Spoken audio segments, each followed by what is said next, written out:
It's the NBA playoff DFS playoff preview show, NBA. My name is Jon Jansen. Follow me at JJansen34, joined by my guy Ghost. You can follow him at DFS_Ghost. And dude, just admit you won't admit right now. We were just talking before we went on. Just admit you're wrong about the Heat. The Heat suck. No, they're not, bro. Stop with that. I'm not doing. Oh my god, here we go. Another one. Okay, here we go. The Heat stink. No, Anthony Davis stinks. Yeah, well, okay, I can maybe agree with that. And I said it 43 seconds into the show now, so I'm waiting for the Lakers fans to hop into the comments. But that's what I'm trying. I'll get him in here too. Bro, Milwaukee shot 75% from the field. Okay. 71% from deep, 10 for 14 in the first quarter. Okay. In the second and third quarter, it was a tie game. Mm-hmm. And the fourth quarter, nobody played because they were up by 30. They were up by 30 in the first. Mm-hmm. What does that have to do with the Heat? They just shot. Like, I got to give credit where credit is due. It's not that, a lot of times too, I feel like this is just the thing in sports too. Like it's not just this particular game or not even just NBA. Like it's just sports where a team goes off and then our instant reaction is, well, this player or that team blows. And it just got to give credit where credit is due. Completely Milwaukee shot lights out. Like, bro, if you told me Brian Forbes would go 6 for 7 from deep in the opening quarter, not only would I have told you that you're crazy, I would have told you that Brian Forbes might not even see the court in the first quarter. So that's where it was like, things just went Milwaukee's way, and I got to give credit where credit is due. Giannis came out and played really aggressively too. Like it really helped them. The problem here, though, is that the Heat have looked awful. I mean, look, it's one thing. Yes, the Bucks did hit a bunch of ridiculous shots that they're never going to shoot that well from three. Again, this entire playoffs will not do that again. But the Heat's offense looks like a mess. It is out of sync, out of rhythm. Jimmy Butler still looks lost. Bam Adebayo is playing probably the worst basketball of his career, except that's for me. That's what does it for me. It is but it's stunning. It's not something I think I would have expected, but it's not happening for him right now, and I don't know if it will this series. Well, that's it. Like for me, it's Bam's struggles are more evident than Jimmy Butler. Yes, like for me, it's I understand. Everybody in the basketball community expects a lot more from Jimmy Butler than they do from Bam Adebayo, and rightfully so. Jimmy Butler's been there, done that. But for me, it's if you follow the game as closely as the way that we do, and you watch every single playoff game like I do, like a crazy person, then you end up seeing like Bam is struggling more than Jimmy. If you put it to an even playing field where you take into consideration both their talent levels and you give each the edge in their respective game, Bam is struggling more than Jimmy Butler is right now. And it's clear cut on both ends of the floor. That's for me that's what really does it for me, is that if he's not going to be hitting these floaters, and I don't want to see these easy layups, because again, I got to give credit where credit is due, in that Brook Lopez did not play defense for 72 games, and now he's back to being the anchor that he was in the paint, right? Like, is he going to go out there and be Miles Turner, Rudy Gobert? No. But he's going to get his arms up there and he's going to be aggressive. And that for me is enough to, I'm going to give him credit on the defensive side of the ball there. So if Bam is not going to be able to hit these running floaters, and I don't want to see these easy layups, but these contested layups, he's got to be that defensive anchor that he was last season and all throughout this season too. And right now he's just not. Giannis is, I don't even want to say walking all over him. Giannis is sprinting all over him. Like it's, I don't know what it is. I don't know what's going on. He's not aggressive on the glass. Trevor Ariza is getting first to the ball on the defensive glass than Bam Adebayo is. Like for me, it's just that for me is the ultimate concern. I've been seeing things where, well, Bam is not a true 5 and this and that. Well, that's not true, because if you look at what the modern day NBA is now, almost every single power forward, or at least power forwards in elite offenses, are stretch fours. Yeah. And Bam is not a stretch four. He doesn't have that jumper. He doesn't have a 3-point shot, and he doesn't have a jumper, period. So Bam is a center. He's an undersized center, but he's a center. So for me, it's, he would usually make up for that with athleticism. Though, well, that's it. Exactly. To be that undersized, but it's just not happening. You hit the nail right on the head. You hit the nail right on the head in that Am I expecting him to go up and block Giannis right at the rim? No. That Giannis is going to put him on a poster and it's going to be all over SportsCenter the next day. But what I'm expecting him to do is get contested shots, draw some fouls. Like, that's exactly what he was doing in the first game. Did he play bad in the first game? He played terrible. But at least what he was doing was that Giannis was getting offensive fouls. And what that does on the flip side for Giannis is that he's like, okay, I can't go out there and bully people in the paint. Whereas yesterday he came out in the first 3 possessions. He got 9 out of first 11 points for Milwaukee. He was bullying people in the paint. And he goes, if you're just going to let me do my thing, I'm just going to do my thing. And when he goes out there and does that, you can't stop him. Whereas in the first game, they were drawing charges. Bam was going up and contesting shots. It makes Giannis think twice about, am I going to go in there and bully people if I'm getting double teamed by Jimmy Butler and Bam Adebayo? But yesterday, it's just they completely deferred from their strategy. They were giving wide open threes left and right. I don't know what happened. Made an adjustment? I mean, was it because obviously the series that they played in the NBA playoffs last season, Bam Adebayo was the reason why, to me, they won that series, because defensively he was all over them. And I think that one of the biggest reasons why they got to the finals, because Bam defensively was a complete difference maker. Do you think this series, like, have the Bucks made an adjustment? Like, have they done something different, or is it just Bam for some reason not playing at the level that he was last season? I don't want to say that they haven't made an adjustment, but it's not as big of one as what it should be to be able to run this kind of offense. Like, they should be having to not exactly change their entire offense, but really think a lot more out there on the court when if you're going to go around Bam Adebayo when he was playing the way that he was playing in last year's series. But for me, it's just right now, it has nothing to do with the bubble boys and this and that. Bro, stop that. I don't like that. Yeah, I don't like that either. That's clickbait. That's you not appreciating the game, and it makes me mad. That's just trying to get clicks. Retweets. You're trying to get clicks, and you're trying to make a name for yourself based on somebody else's poor play. Like, bro, grow up, appreciate the game, and actually realize what you're watching. Right. So, like, for me, it's when we take that approach to it. It's just they're going out there, and right now they're concerned with Giannis playing bully ball in the paint, and they should be. Every team should be. That's what Giannis does. He goes out there and he's what, 6'11" and like 400 pounds, and like that's what he is. He plays bully ball in the paint. But when you end up being so concerned about that, and then Milwaukee ends up hitting these 3-pointers, well, now you're getting cooked, and that's exactly what it is. Where when Milwaukee hasn't hit more than 5 threes in a game this season, in 72 games, they haven't hit more than 5 threes. They went 10 for 14 in the first quarter. They constantly get these open looks, but they don't take them because they know they don't have perimeter shooters. Dante DiVincenzo is not a perimeter shooter. Jrue Holiday is not a perimeter shooter. Chris Middleton is a good mid-range shooter. He can't shoot the 3. Yeah. And then people are well, he's a 50, 40, 90. Well, yeah, when you're taking 1.5 threes a game, you can shoot 40% from deep. You know what I mean? It's like Chris Middleton is not a 3-point shooter. None of these guys are. But when you're going out there and you're getting wide open looks like this and they're hitting, your shot is hot. Your shot is hot. That's exactly what's going to go down. And when a guy like Brian Forbes is going 6 for 7 from deep, it's just that kind of game. Because what are you going to do then on the flip side? You're expecting Miami to make an adjustment. What are you going to do? You're going to prioritize Brian Forbes and Pat Connaughton and these mediocre 3-point shooters instead of double teaming Giannis in the paint? Like, you just can't do that, right? So you got to stick to the strategy, hope that they miss threes, and they just weren't missing, like, at all. So yeah, I give more so credit to the Milwaukee offense than, right, for just hitting those shots. I mean, that's it. Like, that's what you just have to tip your cap to. They just had a great night. They hit those shots. That's it. Great game.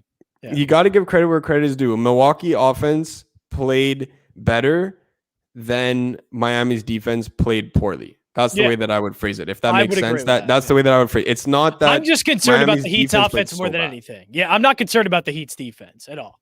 I'm just more concerned that their offense looks completely out of sort, which they need to work through. Right now, it does. They're going to work through it. They got 2 games at home now. I'm expecting big things for them at home, and they got some time to get their stuff together. So I'm expecting big things from them on the turn of this series. All right, let's get to the DFS. And I did triple down, by the way, and I did take the Northern. Did you really? I did. WinDailySports.com NBA playoff DFS preview show with myself and Ghost, and let's get into it. Ghost, a decent little 3-game slate here for the playoffs, which is nice. So I saw you had a nice core four. I know you can get that at the Ghost Gems article on windailysports.com. But I mean, are we? Is there at least a core here that we are anchoring our lineups with? Yeah, there is. The two studs that I'm prioritizing tonight are Kevin Durant and Kawhi Leonard. Not to say that you can't play Luka or James Harden or LeBron. It's just you can play them in addition to these two guys. There is enough value on a slate like this where you're not exactly force feeding it where you're playing Andre Iguodala and a bunch of these other guys, right? So you are playing some good role players there that are going to get 20 plus minutes. So are they going to get 30 plus? Probably not. But you know what? There's a lot of value players on these respective teams where they'll contribute when they're out there on the court, and 20 minutes is enough for me. So Durant and Kawhi are my two guys that I'm building around. Just two guys that should be at the top of the pricing grid. If I saw Kevin Durant and Kawhi Leonard in between Luka Doncic and James Harden at 10-3, 10-4, it would seem completely appropriate. Like that, that's the kind of level that they're playing at right now. No, I feel like I could be completely off here, but are we finding maybe our mid-range players and some value from the Lakers lineup? You can. Dennis Schroeder is a guy that's really underpriced tonight. Am I a big fan of his game? No. Do I like picking on CP3's defense? No. But he's going to be out there playing a ton of minutes. And he's going to be out there playing 30 plus in a guy that, you know what, when LeBron's not handling the ball, it's Dennis Schroeder. And at 5,600, when you're running a pick and roll with Anthony Davis, or you're trying to find some open shots for yourself, which that's the kind of player that Dennis Schroeder is, people got to remember that LA brought him in specifically for this, right? So for this playoff run where he's able to shoulder that secondary scoring touch outside of LeBron and AD, and that's exactly what he's there for, right? So they didn't trust Kyle Kuzma in that role. They certainly don't trust Andre Drummond in that role, and KCP is the definition of a roller coaster in terms of his hot streak. So that's exactly what Dennis Schroeder is going to do, right? So, and I will be there for the game that he goes out there and drops 20 and 10, because there will be multiple games, not just one. There will be multiple games in this playoff run for LA when he goes out there and does that, right? So at 5,600, he's definitely somebody that interests me. I'm not really jumping on the Montrezl Harrell bandwagon. I know that he got some quality minutes last game, but again, this is what I've been pointing out, and I said it yesterday. I don't know how many times I said it. I rewatched the show. I lost count after like 10 times. I said, if you're chasing Anthony Simmons, you're making a mistake. The guy goes out there and drops 9.5 DK. Like, that's just you can't go and chase game logs at all in NBA DFS. But in the playoffs, you really can't do that. Because when you're going out there, and now what's going to happen? Milwaukee, Miami, you're going to tell me Brian Forbes is a lock next slate? No way. Why? Because he shot 6 for 7 in the first quarter, and all of a sudden he started getting minutes because it was a 30-point blowout after 12 minutes of action. Like, these are things where you can't be looking at game logs, and you can't be making lineup decisions based on that. So there are a couple underpriced centers here today. I do like DeAndre Ayton in the mid-range as well on the Phoenix side of things. Look, am I expecting another 20 and 15 game from DeAndre Ayton tonight? Not necessarily. Does he still have the potential to do that? Yeah, absolutely. I mean, this is a guy that's going to go out there, and barring that he stays out of foul trouble, which is a big if for DeAndre Ayton. Laugh about on Drummond on the side with his foul trouble. DeAndre Ayton is just as bad. It's just he's the lesser of two evils there. So at 6,100, 37 minutes last game, he's going to be out there all game long against AD, against Andre Drummond. As long as he can produce on offense because he's staying out of foul trouble, and it allows him to end up being aggressive, I do like DeAndre Ayton at 6,100. Marcus Smart. Yeah. Marcus Smart. I am team no Evan Fournier. That's more of a personal thing for me. But I do like Marcus Smart. This is a guy that's built for the playoffs. Like he's a more offensive Patrick Beverley. That's the way that I would put his game. Yeah, and I guess for me with DFS, this was a hard one to nail down. Obviously, we have Kevin Durant in the lineup, James Harden, Kyrie Irving. I'm sure he can get in if you want to, but it just seems like a lot of the production is going to be pretty much sucked up by just a few players in this game. That's exactly it, right? So the first game is tough because you would want to attack it because it's got the highest over-under. It's got the fastest pace, two teams that basically don't play defense, right? So it's exactly what we look for when we're talking about these large 10, 12, 14 game slates in the regular season. My issue with attacking this game is that all of the scoring is in 4 players. You're looking at the big three of Brooklyn, and you're looking at Jason Tatum on the other side. Like that for me is why I'm not exactly confident in attacking this game, right? So I'd rather get a role player like Dennis Schroeder, where LA, it's okay, everything runs through LeBron and AD, but it's more balanced in the sense that LeBron's been coming off the court a bit more than he has been in the past, and he is a little banged up, but at the same time, he's a facilitator. Like he's one that's going to look to also get exactly. So that for me is you look at all four of those guys; they're all four shoot first players. I get it. James Harden can drop 20 assists in this game, but if he's dropping 20 assists, he's not hitting value because that means he's not taking shots. So that's for me is if you play out the scenarios where you end up saying, okay, what does it take for this guy to really get there in the winning lineup? Well, James Harden needs to have a crazy game, both in scoring and assists. Kyrie Irving is the most scoring dependent of the three.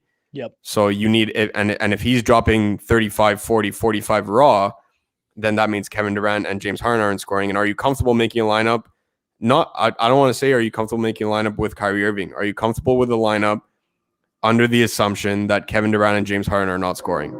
Put it that way, and you'll see that, it makes you think twice about that, right? So that's something where at 8,800, Kyrie certainly interests me, but Durant's the guy, man. Like, I wrote it in a way that you got to stick to the known. You can't think, well, what if this happens? And what if that? Stick to what you know, and what we know is that Kevin Durant went out there, took 25 shots, played 40 minutes, led the team in rebounds. Like, this is what we know. Until something changes, that's what we stick to. Nick Batum. I completely agree. Now, with that game, we'll go there because unless Maxi Kleber is 100% healthy and we get that news before lock, the minutes are going to be there for him. He's got a good 3-point shot, but him with Porzingis, like they're both the same kind of player, right? So that's where it's from a minutes perspective and from a price perspective, Kleber is a good option, but in his role, Nick Batum is going to be counted on more than Maxi Kleber. So that's why I like Batum a bit better. Yeah, and can we find some value in this Clippers Dallas game as well? I know I'm on Clippers tonight, by the way, but I know Tim Hardaway Jr. had a solid game. He had 21 points, but obviously that's really dependent on if he puts up points, and who knows if he can put up 20 again. Just in this game, how are we attacking this one? Because to me, honestly, I love going with this Lakers-Phoenix game, but obviously with 3 games, you're going to have to find something somewhere else. And I would say probably this Dallas Clippers game is where I could find more than Boston and Nets. There is. So now you have a starting center in Ibaka Zubac, a backup center in Serge Ibaka that are both priced really, really low. So the reason why I'm not playing those guys is because I'm likely playing Robert Williams from the first game. Yeah. But it's playoff Rondo, baby. Playoff Rondo time is one of my favorite times. This is a guy that I grew up watching out there in Boston. He was dropping triple doubles and he's behind the back dimes. And it was so fun to watch for Rajon Rondo in his prime. And he still got it. Man. I watched that first game. Crazy game, by the way. And I watched that first game. Obviously, I watch every single playoff game like a psycho, but just he went out there and provided that spark to the offense that they needed. And make no mistake about it, this LA offense blows. Like let's get that out there right away. This LA offense is booty cheeks. Like they outside of Kawhi and PG, it blows. So you need a facilitator in Rajon Rondo out there, and he's going out there 24 minutes, dropping dimes, rebounding the ball, easy layups because he's still going out there faking people out of their shorts. Like this is a spot for Rajon Rondo where he played more minutes than both Reggie Jackson and Patrick Beverley. So they have a trio of point guards there where you're like, which one is going to... He outplayed both of the two of them because they need an offensive guy out there on the court. If they go up by 15, different story. Pat Bev is likely going to be the one that's out there. But they don't have the offense to be up by 15 unless Rajon Rondo is contributing. So it doesn't make sense to completely overlook Rajon Rondo on a slate like this. Every single one of his 24 minutes was with either Kawhi, Paul George, or both on the court, and he still produced. So that for me was a great sign. He went out there, had a great game. I really do like Rajon Rondo here at 4,500. Now, I did have Brunson up there for a little bit, just intrigued by him because I did find him on the floor a lot. He can put up points in plenty of ways. But is that worth it at his price? If you're entering multiple lineups tonight, yes, it definitely is. You can interchange. I wouldn't play both of them together, but you can duplicate lineups. I'm not saying if you're running 150 to each their own. Whoever's listening, you could run. You could run 5. You could run 10. You could run as many as you want. But if you are entering multiple lineups, Jalen Brunson and even Josh Richardson are both interchangeable in the sense that Brunson has a safer floor because of the minutes. But if J Rich gets hot, kind of like a Duncan Robinson type of role, is he Duncan Robinson? No. I'm not making that comparison at all. He has nowhere near the shot that Duncan Robinson has. But he has that same kind of effect where if he gets hot, it's another shooter for Dallas to really space the floor for Luka, right? So we talked about this with the issues with the Dallas offense is that they don't have enough spacing out there for Luka. If one of these guys gets hot, he's going to get 30 plus minutes because you need that spacing for the best player that's on your team, right? So that's where a guy like Jalen Brunson, a guy like Josh Richardson could definitely be intriguing if you're entering multiple lineups tonight. We do have a lineup right here. We can go over Rondo, Booker, Kawhi, KD, Robert Williams, Schroeder, Kleber, and Aiden. Yeah, I love that lineup. I took the over on CP3 assist prop tonight. I'm not reading too much into his shoulder. I think he's just fine. He's a vet. He's going to go out there and do his thing, but I really do think that he goes out there and facilitates tonight. I don't feel that he's going to be able to. I really don't think he pushes it unless he really has to, right? So this is a spot where, if they're triple teaming Book, then you have the best point guard running pick and roll with DeAndre Ayton. So either scenario works for me. And either way, Chris Paul's getting his assists. So I do like Booker for DFS tonight. I do like CP3 at the book, and no, not at the Devin Booker, but at the sports book. I took him over 8.5 assists tonight. So how about this lineup? How about this lineup? Huh? Pretty solid. Pretty solid. Look at that.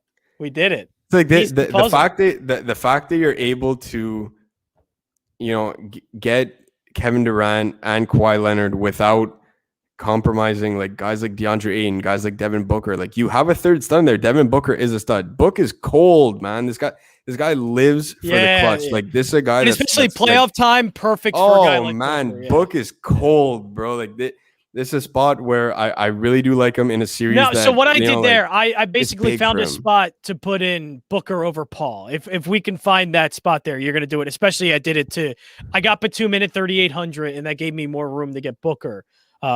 Basically, I think you would take that, right? Well, that's it, right? And then you also have Robert Williams in that first game where I know people are gonna ask me to talk about him, so I will a little bit. Again, we're not chasing game logs, right? What we are doing with Robert Williams is actually analyzing why he's going to be on the court tonight. Yep. Because he is the only big that they have. Tristan Thompson is simply not that guy for them in this spot. He can't keep up with Boston's offense. But if you're going out there expecting another 40 piece from Robert Williams tonight, I have news for you, my friend. Not going to happen. If you think this guy's going to go out there and get 9 blocks again, not going to happen. Stop with this is again for all How the people people that 9 blocks in the first place. Bro, I'm gonna go out there. I'm a huge nerd. I love math. I'm a finance major. I love math. Why are you? I didn't know that. I love the analytics side of DFS of sports. But please don't go out there telling me that Robert Williams is gonna get 9 blocks again. Stop with that. I don't know how it happened the first time. That's it, right? Like it's like these are things where I don't want to go out there and on a complete other extreme and say that they're fluke stats, but they're as close to a fluke stat as there is in basketball, and that's steals and blocks. There are some guys that are really good on the defensive end. A block takes more skill than a steal, in my opinion. But like Derrick Jones Jr. can lead the league in steals. Does that mean he's a defensive? Like you can't go up on Derrick Jones Jr.? No, you're gonna attack Derrick Jones Jr. What is he gonna try and swipe the ball away from you? Like just hold on to the ball, man. Like protect the ball. That's it. Like that's where it's like for me, there's so many spots where you can get different tonight. I'm okay eating chalk on Robert Williams because he's the only big man that can get up and down the court with this Brooklyn offense and be responsible on the defensive end. Tristan Thompson can be responsible on the defensive end, but this guy's going to be huffing and puffing if he plays more than 20 minutes. So each of them for 20 minutes, I'll take the more efficient Robert Williams out of Tristan Thompson. If you're playing a showdown tonight, I'm okay even playing both of them together. That's okay, but I'm not playing both of them in the main lineup. That's strictly for showdown. But if I'm picking one of the two tonight, it is Robert Williams. He's going to be extremely high owned, but I'm okay with it because of how efficient he is when he gets out there. And when we're talking about these value plays, we're talking about Rajon Rondo, we're talking about Nick Batum, we're talking about these kind of guys in between that 35 and 5,500 range. They're all getting 20 minutes. Robert Williams falls right into that category. And between him and Rajon Rondo, these are two of the most efficient guys that you can get in that pricing range for value. Love it. And I do have one of them in this lineup right now, Rondo 4,500 in the guard spot. So, yeah, I think that's good value. So let's go into the betting side of things. I will admit I am on the Lakers tonight, and I am on the Nets tonight. I'm laying the 9. Not even thinking twice about it. I'm laying the 9. I like that. So these are two that I did not post because I'm not doing spreads tonight. But if I had to lean, I'll say that. I'm not going to give it out as an official pick. It's not on the site. That's fine. WinDailySports.com. Make sure you guys go and check our sports betting packages out. We're up, and by the way, just to recap, yesterday we had 9 bets up there, up 3.5 units. So even with the blowout, 7 out of 9 were in that first game. Still came pretty out damn good. Yeah, it's not bad. A $100 better profited $350 yesterday. So I got 5 up there today, 4 or 5 up there today. If I have a lean on the spreads, none of which are spreads, I'm only doing props today. But I would lay the points with Brooklyn, and I would lay the points with LA. I really do think that this is a spot where they don't want to go back to Dallas. Not only down 0-2, they don't want to win this one by a hair. They want to make a statement here. So, give me 40 minutes of Kawhi Leonard. I really do think that they lay the hammer down on Luka here tonight. Love it. Anything else? Are we good here? We basically. I'll give 2 of the props. I gave CP3, so I'll give that one. That's gonna be one of the 2. People here. Ghost. That's gonna be one of the 2. The so I'm doing CP3 over 8.5 assists. I got it at -110, I believe, on DraftKings Sportsbook. Not sure if the line moved there, but Adam was actually the one that asked me about that, and I was like, yes, absolutely, hammer that one, and we will put it on the site together. So Chris Paul over 8.5 assists. And the other one that I will give, I'm deciding between, I have 2 props on LeBron tonight. I will give the PRA. I'm taking LeBron over 41.5 points, rebounds, and assists. Ooh, you're thinking a big LeBron day. Ooh. I'm taking the King tonight, 41.5.